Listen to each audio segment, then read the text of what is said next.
El conocimiento humano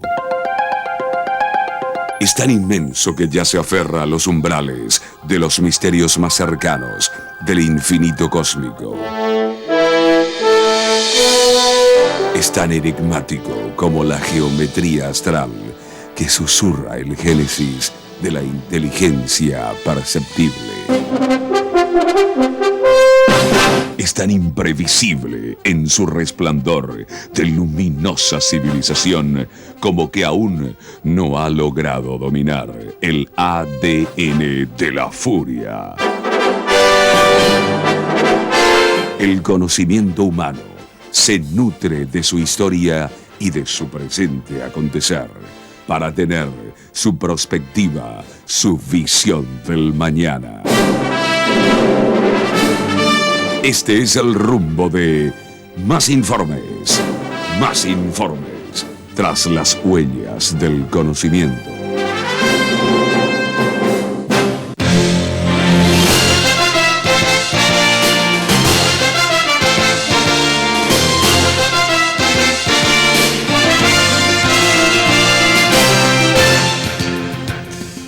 Muy buenas noches, amigos, en la red privada de comunicación, dando nosotros inicio al 10º mes del año, el mes de octubre, con un flujo informativo interesante a partir de estos minutos en Más Informes.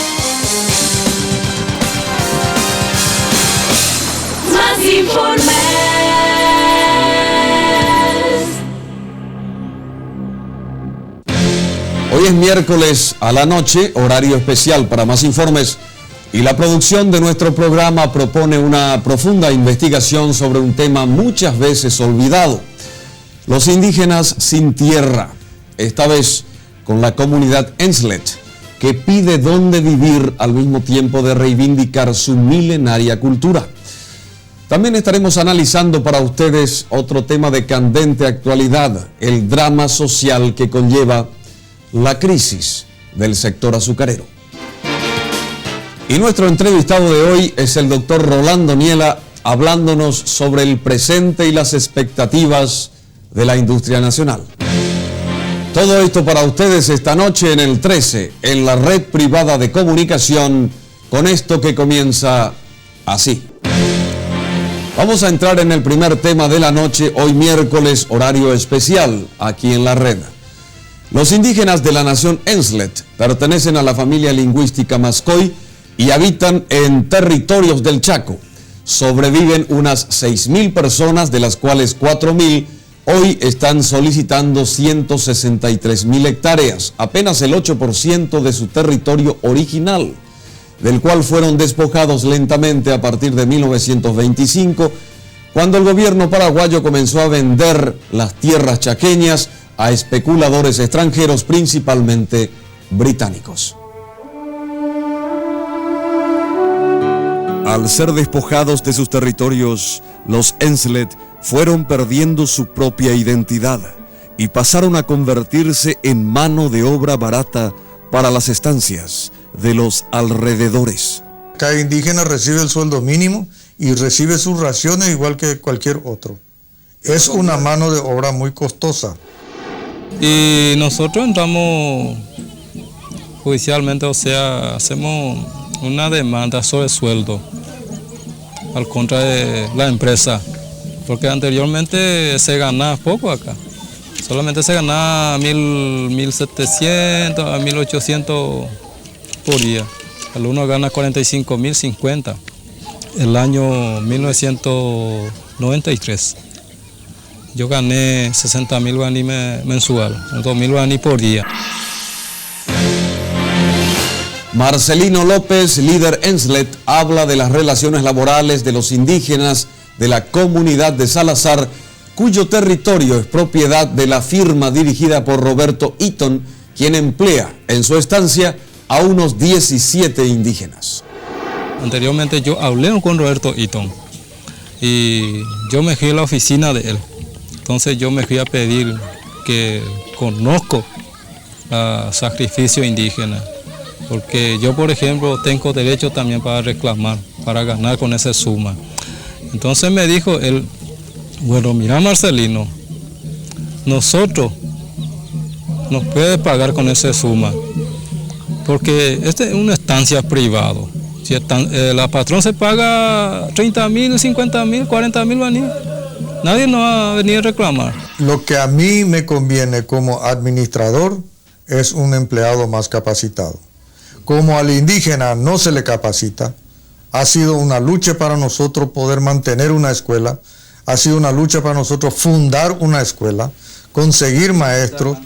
Entonces es mucho más conveniente conseguir personal capacitado del lado oriental. Lo que pretenden es ofrecerle la esclavitud en la cual han vivido todos estos años. Lo que pretenden es capacitarles para que sean buenos trabajadores mal pagados muchas veces dentro de sus estancias, en beneficio de sus propios intereses económicos, que se preparen buenos obreros para sus fábricas.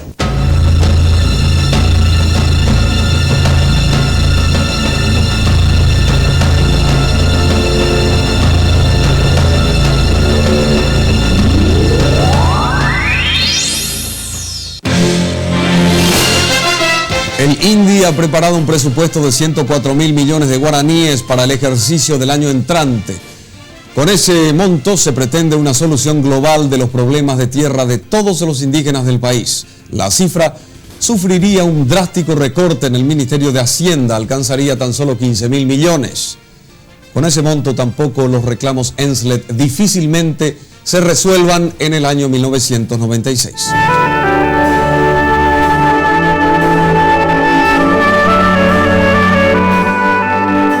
Los 180 indígenas de la comunidad de Salazar, en el kilómetro 345 de la ruta Transchaco, viven en una extrema pobreza, debido a que no tienen territorios para cazar, recolectar o pescar, y tampoco tienen otras posibilidades laborales.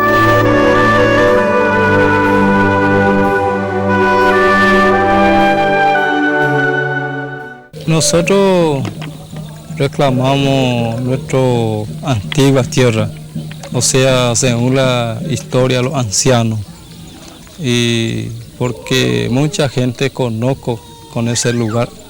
Anteriormente había lugar, era indígena de acá, y siempre anteriormente toda parte de acá está abierto, y anteriormente acá no hay patrón, solamente abierto, y los indígenas si quieren ir cacería, entonces nadie no crea problema. Si alcanza un poco de comida por ahí, nosotros comemos también. Si no alcanza, paciencia.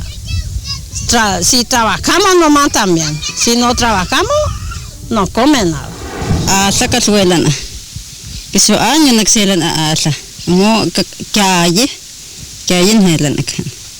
Wantla kaya selane kilasma, wantla selane kilasma ka asiktinge. Wantla ma. Y buscamos palma para comer. Buscamos, como te decía, ese musú, ese buscamos también para comer eso. Si no tenemos nada, salimos por el monte. Más informes.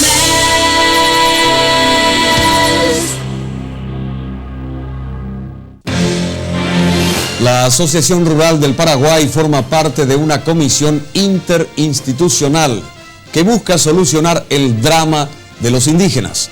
Roberto Eaton representa al presidente de la asociación en dicha comisión y reconoce el problema de la tierra. Nosotros consideramos de que los indígenas necesitan tierra, pero que la solución no es darle simplemente tierra, tiene que ir acompañado de un paquete. Se tiene que ayudar a los indígenas a hacer una utilización de la tierra, darle capacitación, darle apoyo financiero, Pero también uno de los graves problemas que tenemos en el campesinado es que hay que ayudarle también con la comercialización de sus productos. Gran parte de la solución va a darse por el Parlamento, es decir, en el presupuesto que ellos tienen que hacer.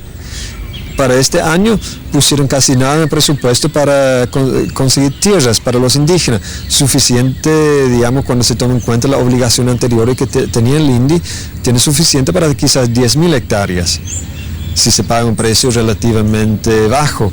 Y entonces con esa clase de actitud del gobierno y de los parlamentarios jamás se va a tener una solución. Bueno, la API tiene bien definido su postura referente a la cultura. Primeramente tierra, y si una comunidad no tiene tierra, es difícil que se mantenga la cultura indígena. Eso prácticamente engloba todo. Una vez que tengamos tierra asegurado, podemos proyectar y podemos afianzarnos y desarrollar como comunidades indígenas. El drama de la tierra en la comunidad Enslet va unido al problema de la salud, de la falta de educación adecuada para sus niños y a la pérdida de sus valores culturales autóctonos. Aunque este punto sigue siendo tema de discusión en cuanto a si deben volver a su estado selvático o integrarse totalmente al mundo blanco. Es conservar la posibilidad de desarrollar su vida social de acuerdo a sus propias pautas culturales, decidiendo ellos libremente lo que les gusta asumir de nuestra cultura, lo que les gusta conservar de su propia cultura. Existen indigenistas que parece que quisieran hacer un parque antropológico para guardar a los indígenas como eran antes y lo puedan estudiar. Y que mientras nosotros consideramos que son seres humanos que tienen derecho a vivir del progreso y tener un desarrollo dentro de ambas culturas, desarrollo dentro de la cultura paraguaya porque son paraguayos, desarrollo dentro de su propia cultura porque es su propia identidad, pero como a ellos les guste.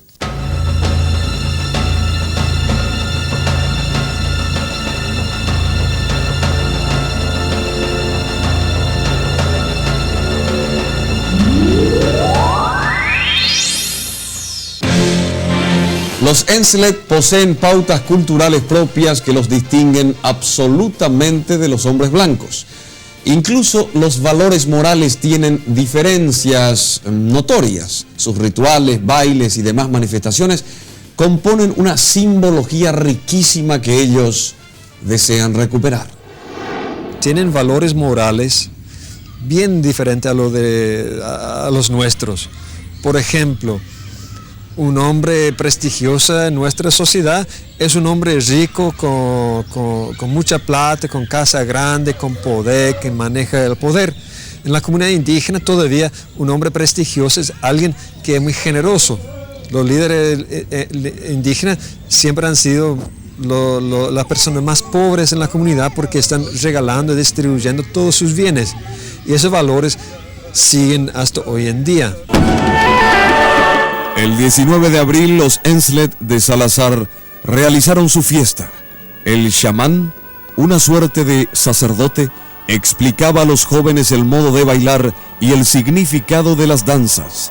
Muchos de estos jóvenes conocieron así las viejas costumbres de su parcialidad que se fueron perdiendo, borrando lentamente, como la tierra y la propia alegría de vivir en comunidad. Así explica el chamán Juan Dermot González, hijo de padre inglés y madre lengua. El 19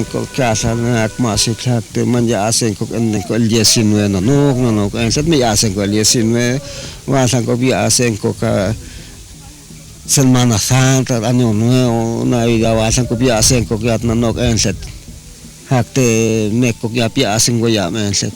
Ingen ninko yuk me kanko 12 años que la etko. Kin han masak kino que cola nak singal mana que nevecha. Itne ya mamo kanko que la manak masik que itne na chai. Que caso ninko masket anjep.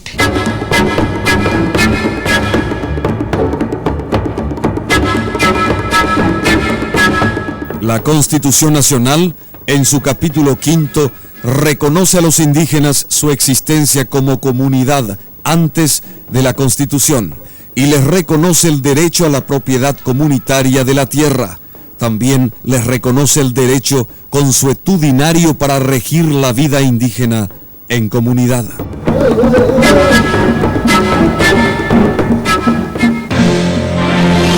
Y ellos continúan deambulando.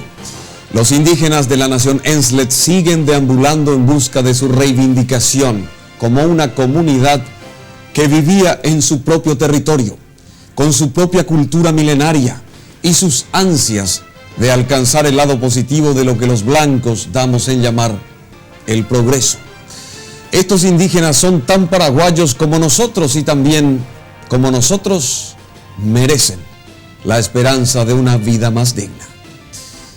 En instantes, el análisis agudo de otro tema acuciante, el drama de la industria azucarera, aquí mismo en el 13, luego de la pausa y en Más Informes.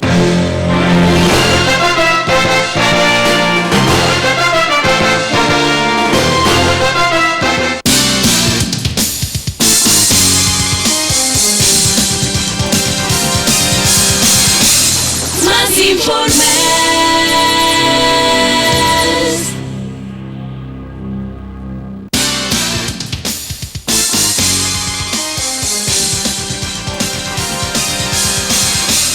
Más Informes.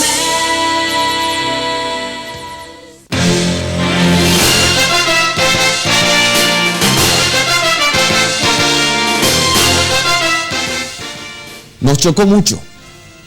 La azucarera Friedman tuvo que cerrar sus puertas. No puede vender su producto debido a la competencia desleal del contrabando. Es un ejemplo penoso, por cierto, de lo que puede pasar con otras industrias nacionales si no existe una acción conjunta decidida para salvar las fuentes de producción y de trabajo en nuestro país. El drama de la producción azucarera viene de mucho tiempo atrás.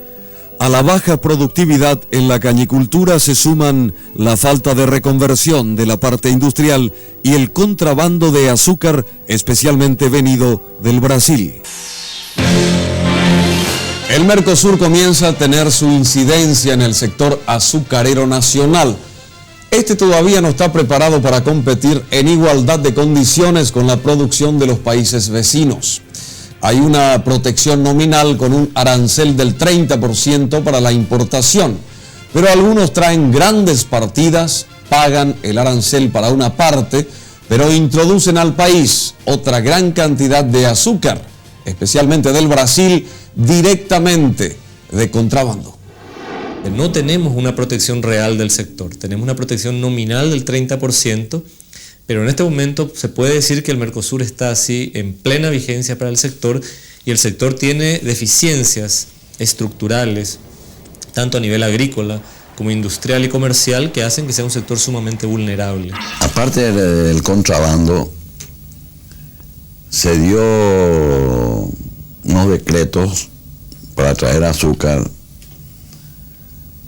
primero al centro azucarero. Cuando dieron al centro azucarero paraguayo, que creo que fue en el mes de febrero, nosotros teníamos 100.000 bolsas de azúcar todavía. Nosotros nos hemos traído una bolsa brasilera para la venta. Ahora, los colegas, cada uno trajo en proporción lo que le corresponde. Después le dieron al señor Blas N. Riquelme para la fábrica esta de gaseosa. Ellos tienen una de gaseosa, donde yo tengo factura que él vendió a una tercera persona, que no podía, porque él se le dio para en forma industrial, le voy a decir, no comercial.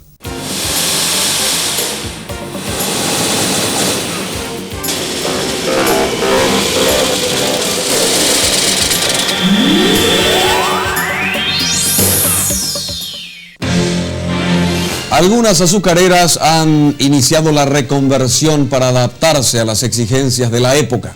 Sin embargo, no hay mucho apoyo financiero. Reconvertir significa plantar más caña propia, invertir en equipos nuevos, mejorar las formas de comercialización y, por sobre todas las cosas, bajar los costos. Yo diría que los problemas que nos competen más directamente es mejorar el rendimiento agrícola. Sin eso no podemos lograr nada, porque si tenemos un rendimiento agrícola tan bajo, nuestra materia prima es muy cara finalmente. Nosotros estábamos pagando 38.500 guaraníes por tonelada de caña, en Brasil se paga 26.000, ¿verdad?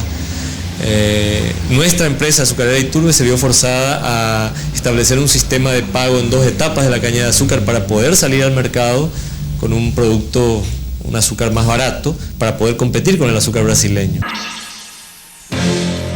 El Brasil puede exportar azúcar a bajo precio debido a la política de dumping del gobierno de Cardoso. En el país vecino además existe un subsidio cruzado que favorece al sector azucarero que proviene del subsidio del plan del alcohol. Esto alienta el contrabando de azúcar hacia nuestro país y va matando a nuestra industria que no tiene ya tiempo de reconvertirse para pelear el mercado. Y dependemos casi totalmente de la protección que nos dé el gobierno en el sentido de defender nuestras fronteras para tener ese tiempo para trabajar en reconvertir el sector. Cuando sea, vamos a decir, libre la entrada, le digo libre en el sentido de que si usted quiere traer, 10 millones de kilos, va, paga y trae. Entonces, aparte de la industria azucarera, que estoy seguro que se van a fundir todas, por lo menos 150 industrias van a quedar con el problema de la desocupación, que va a ser una cosa tremenda para el gobierno. Unas 80.000 personas viven directamente del sector azucarero. Su colapso significará una tragedia. Algunos ingenios están vendiendo azúcar más barata para mantener el mercado, pero el sacrificio no puede durar tanto. Se debe parar el contrabando y reconvertir el sector. Hemos hecho una estimación de que no se necesita más que unos 15 o 20 millones de dólares para reconvertir todo el sector cañicultor y lograr rendimientos equivalentes al Mercosur. Eso, para tener una comparación, es lo que se le ha dado a uno de estos bancos en un día, en estos bancos que han sido rescatados.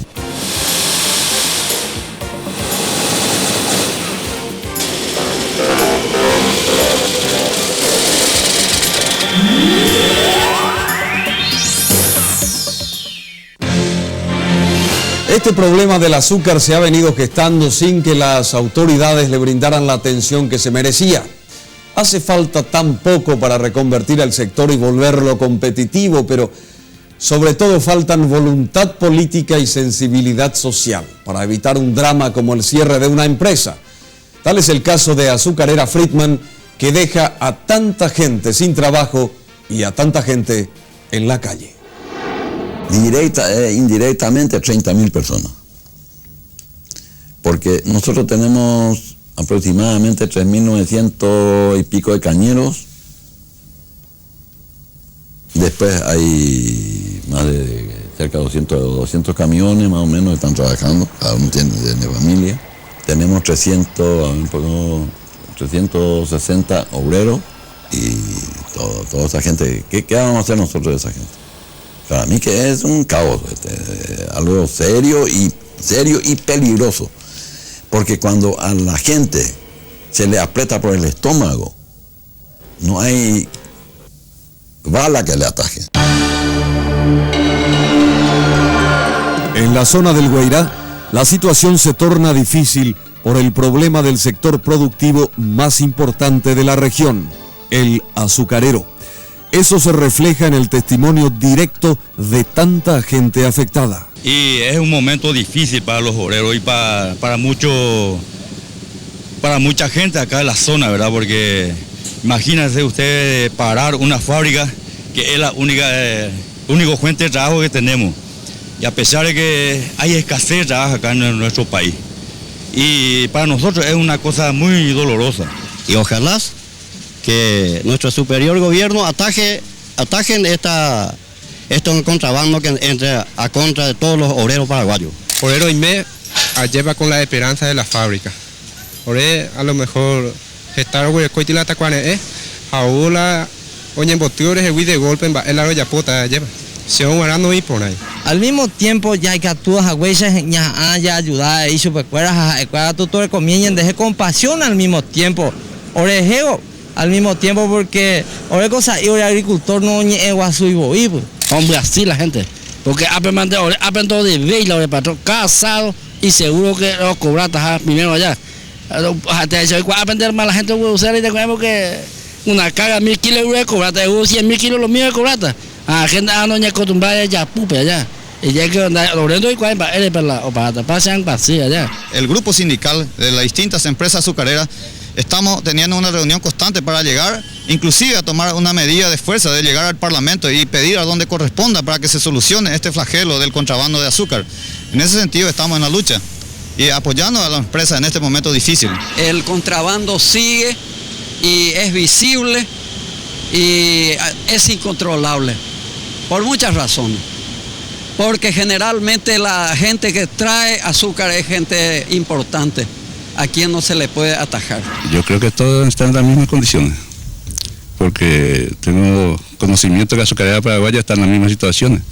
Ya tiene falta de depósito y ellos están también como para cerrar en cualquier momento. 30.000 personas sienten el impacto del cierre de Azucarera Friedman. Si continúa el contrabando de azúcar y si no existe una ayuda económica para reconvertir el sector, el drama del desempleo se agudizará en nuestro país.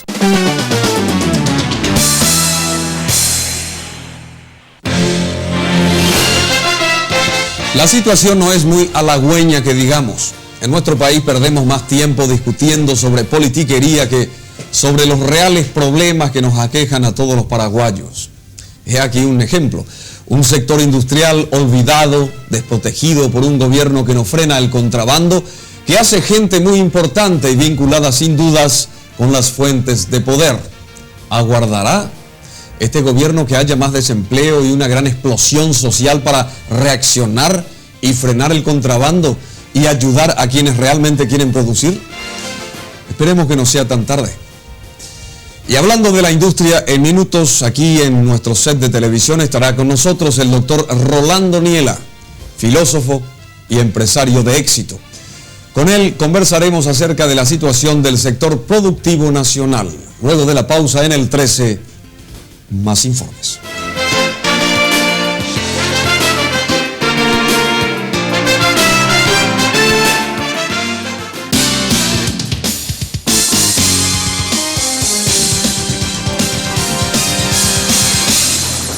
Informes.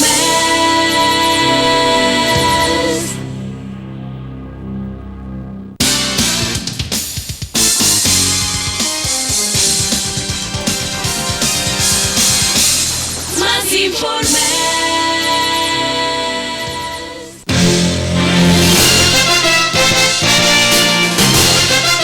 Desde los primeros años de la década del 60 se lo conoció como un trabajador creativo, incansable, específicamente en el campo de la confección.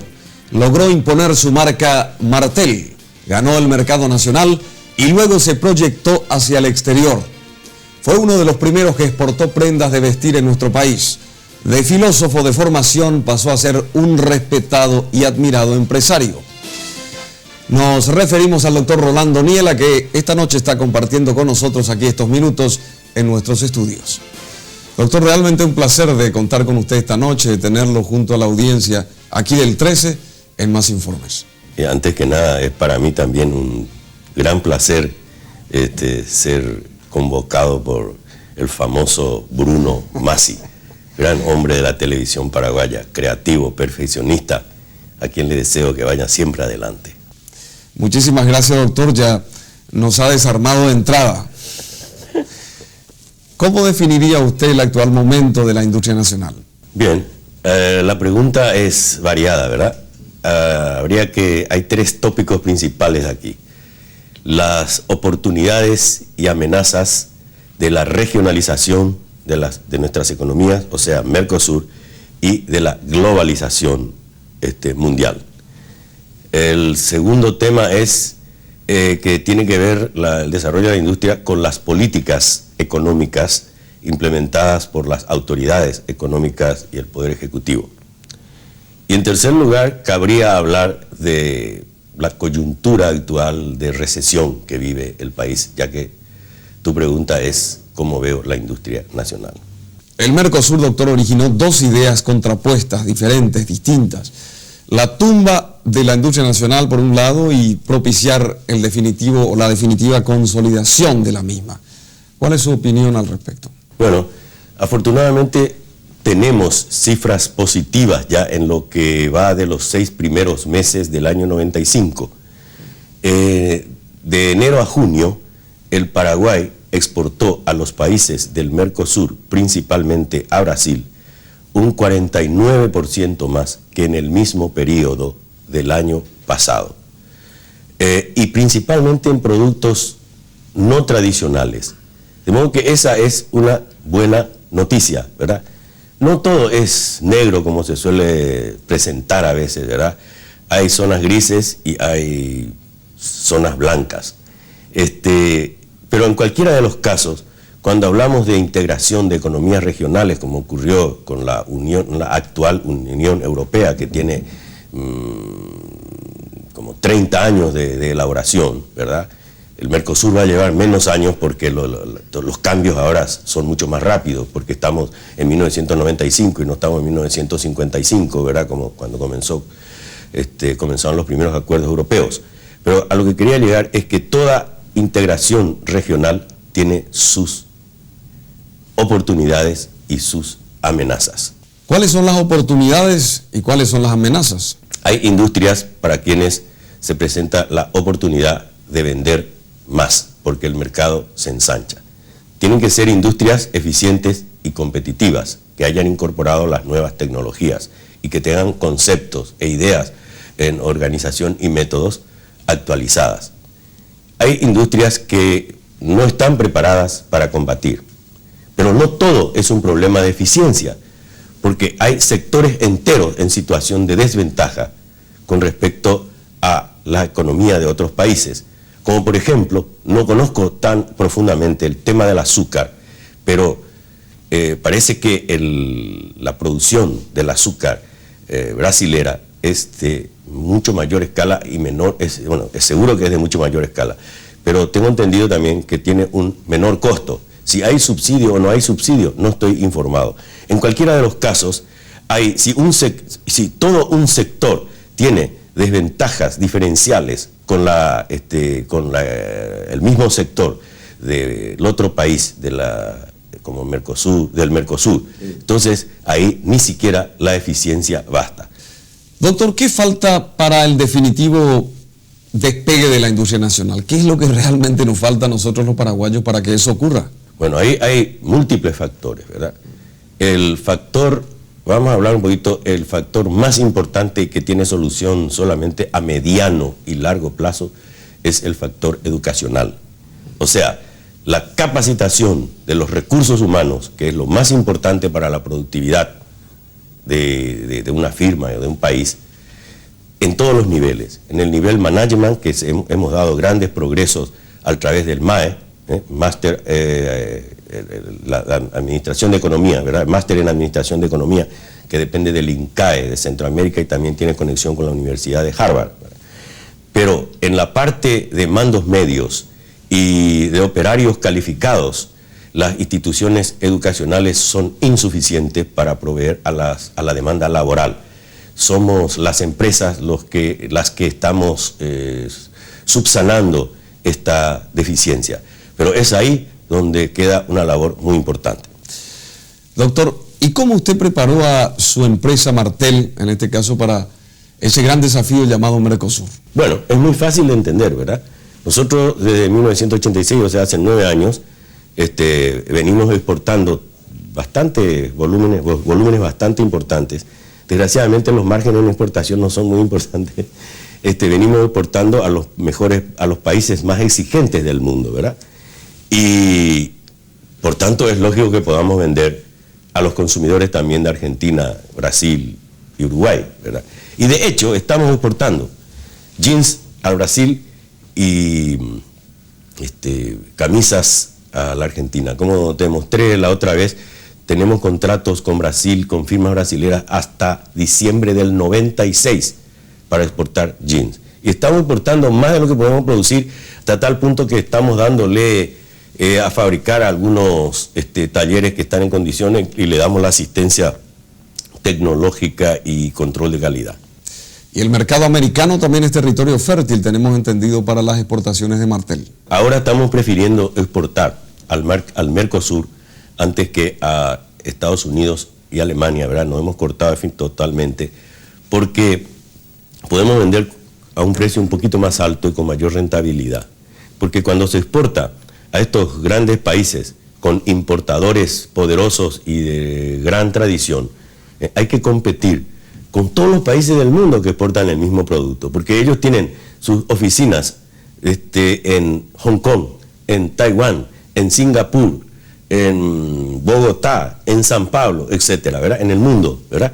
Cuando entonces ellos le mandan por fax el modelo, te piden cotización, tú le mandas la cotización y esa cotización se compara en una pantalla ahí del mismo producto, ¿verdad? Del mismo modelo, cotización que viene del mundo entero.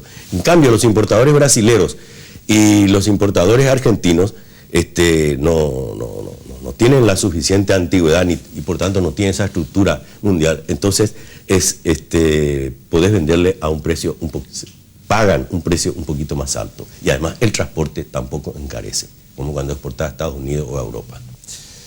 ¿Existe realmente capacidad empresarial aquí en el Paraguay, doctor Niela, para aventurarnos a pensar en un auspicioso futuro en cuanto a la industria se refiere? Sí, yo creo que sí.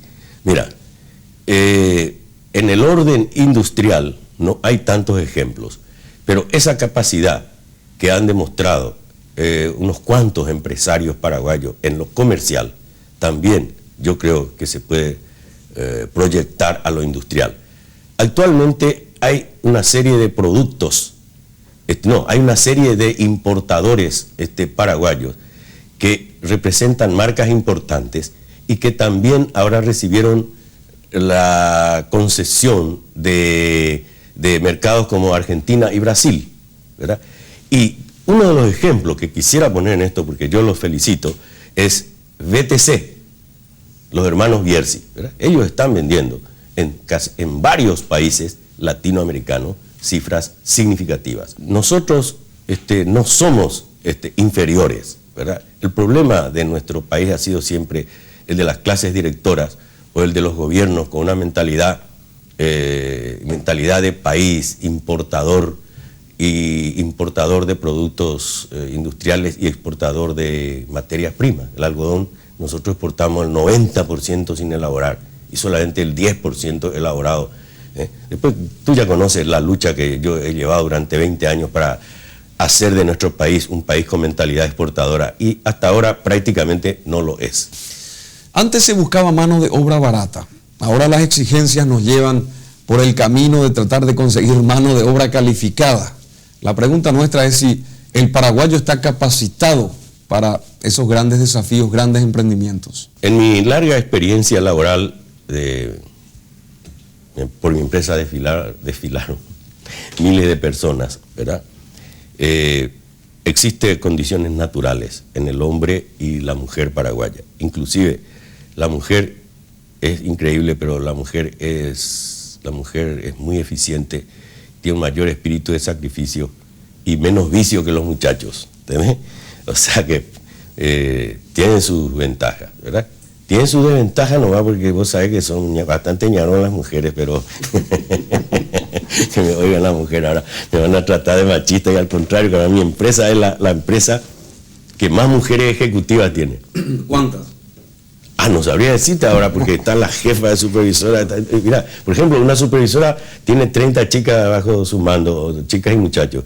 Y una jefa de supervisora tiene 10 supervisoras, que son 300 personas, ¿verdad? Bueno, y esa es una chica, a lo mejor las de fábrica, son de origen humilde. Todas han sido capacitadas en mi empresa, ¿verdad? El problema a veces es que su marido sigue más o menos con un salario medio mínimo y ellas ganan 3 y 4 veces el salario, ¿verdad?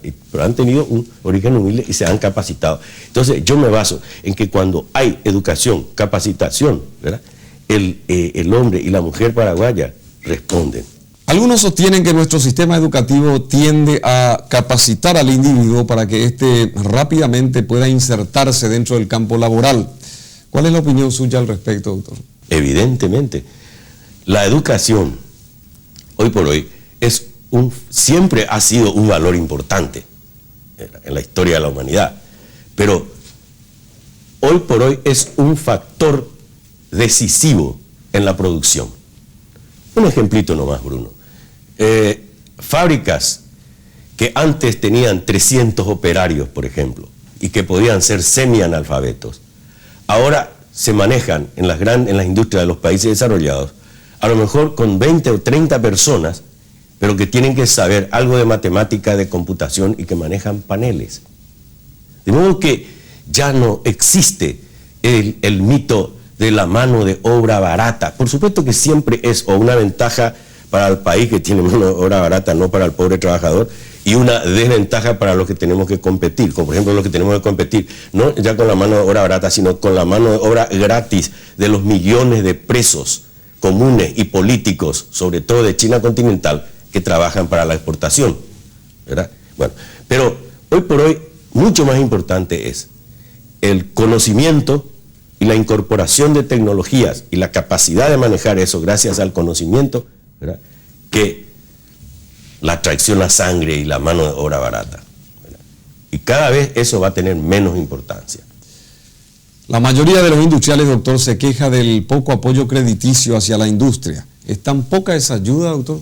Bueno, siempre ha estado ausente la ayuda, bueno, la palabra ayuda no, la asistencia, porque vamos a descartar ayuda, vamos a descartar subsidio dentro de la competitividad del mundo contemporáneo.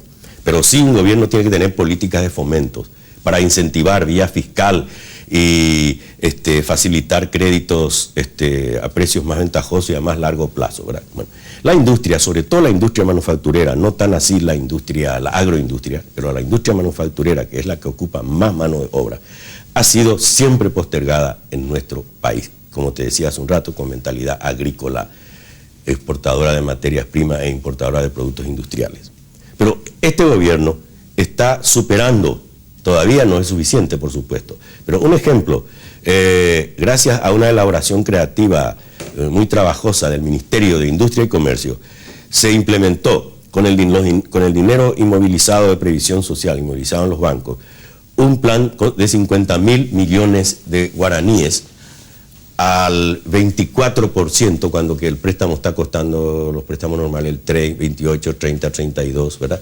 Al 24% y a 5 años de plazo, a través de la banca privada, ofreciéndole ciertas ventajas, ciertos incentivos a la banca privada, como por ejemplo una significativa disminución del encaje legal.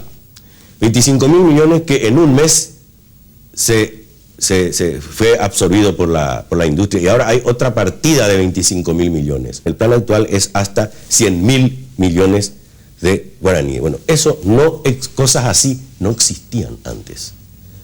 Por eso te digo, los industriales podemos seguir quejándonos, pero también hay que señalar las cosas positivas. Es lo mismo, yo me olvidé, creo que te hablé de cómo con respecto al Mercosur se habla mucho de los peligros, de las amenazas, y sin embargo hay industrias que están exportando mucho más que en el pasado. Por eso subió un 50% las exportaciones de nuestros países a los países vecinos. A propósito de finanzas, ¿a qué se debió a su criterio la debacle de los bancos y financieras últimamente, doctor? Qué tema lamentable, ¿verdad? Es un tema lamentable. Todos sabíamos que había mucha, ¿cómo podemos usar un término que sea medio elegante? Bueno, muchas irregularidades, pero no sabíamos el volumen. Bueno, ahí se debe a la corrupción, también a la torpeza y a la impunidad. Es decir, si se ha llegado a estos extremos y han hecho cosas increíbles sin tener miedo de ser sancionados, es por la impunidad que ha existido siempre. Y en ese sentido también podemos decir que con este gobierno es la primera vez que gente influyente está en la cárcel.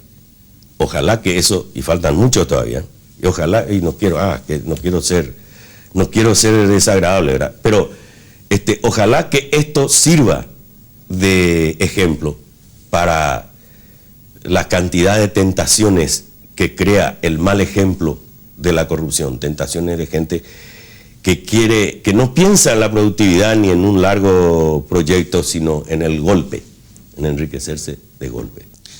¿Cuáles serían a su criterio, doctor, las proyecciones que tienen en el conjunto de la economía nacional los últimos problemas financieros? Este desorden financiero que hay es de un perjuicio enorme, directamente para los ahorristas que perdieron todo el sudor de su frente de toda una vida a lo mejor, y también para la economía nacional, y todos lo estamos pagando porque hay una recesión del consumo.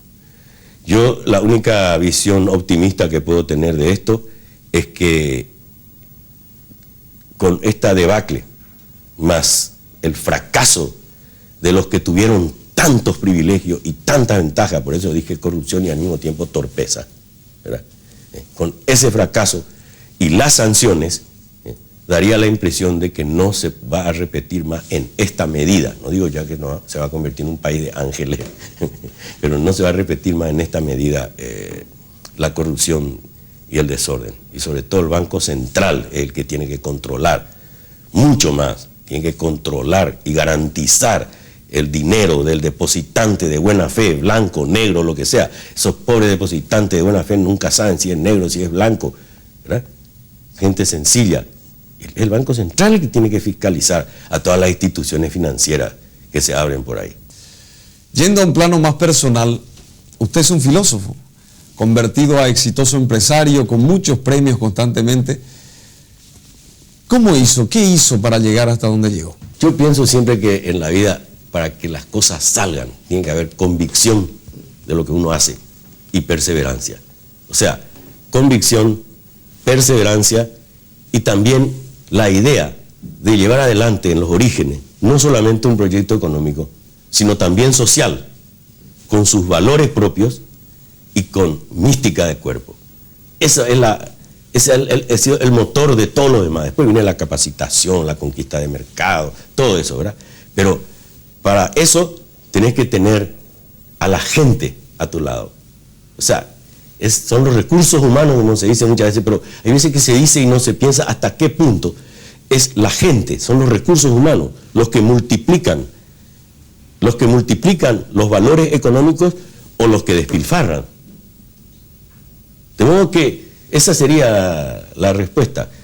Convicción, perseverancia, proyecto económico y social, valores, una cultura de empresa con valores practicados, ¿verdad?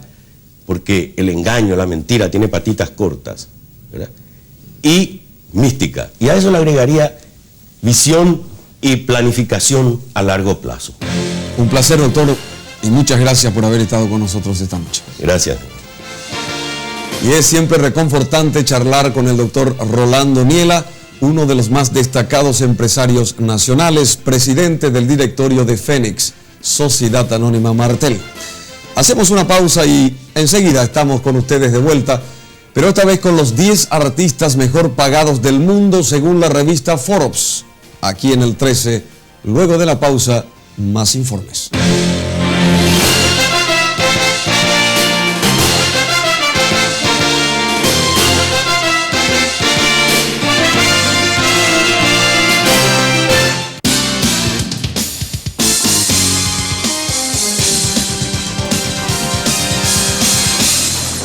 Informes.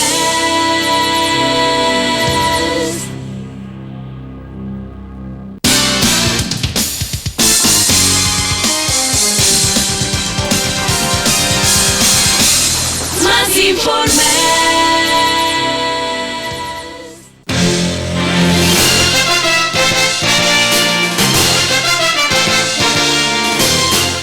Poco tiempo atrás dábamos a conocer la lista de las principales fortunas del mundo aquí en Más Informes, publicada en la afamada revista norteamericana Forbes. Esta misma publicación nos trae una nueva relación de millonarios, esta vez los del mundo del espectáculo.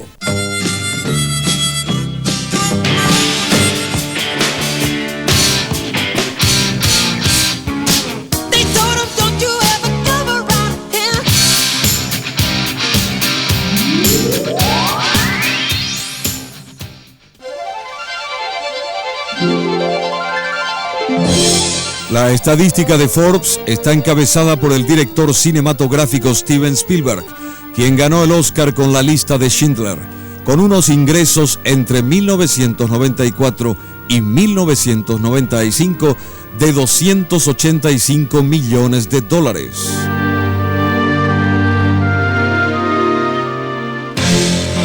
A Steven Spielberg le sigue la presentadora norteamericana de televisión Oprah Winfrey, con ganancias entre 1994 y este 95 de $146 millones. Increíble pero cierto, por primera vez también en la lista Forbes aparecen los Beatles. El tercer lugar lo ocupan los Beatles, debido a que Paul McCartney, George Harrison y Ringo Starr tendrán entre 1994 y este año, el 95, unos ingresos de $130 millones por su nuevo disco y acuerdos televisivos. El cuarto puesto lo ocupan los eternos rivales de los cuatro de Liverpool, los Rolling Stones, con $121 millones. La lista es muy extensa y en la misma figuran las mayores luminarias artísticas del mundo, especialmente aquellas que están relacionadas al ámbito musical. Pero al ver nosotros esas cifras ganadas por estos verdaderos mitos, miramos un tanto hacia la propia casa y nos duele ver que muchos artistas paraguayos apenas ganan para sobrevivir. Y en pantalla tienen ustedes entonces los 10 nombres de los 10 artistas más ricos del mundo.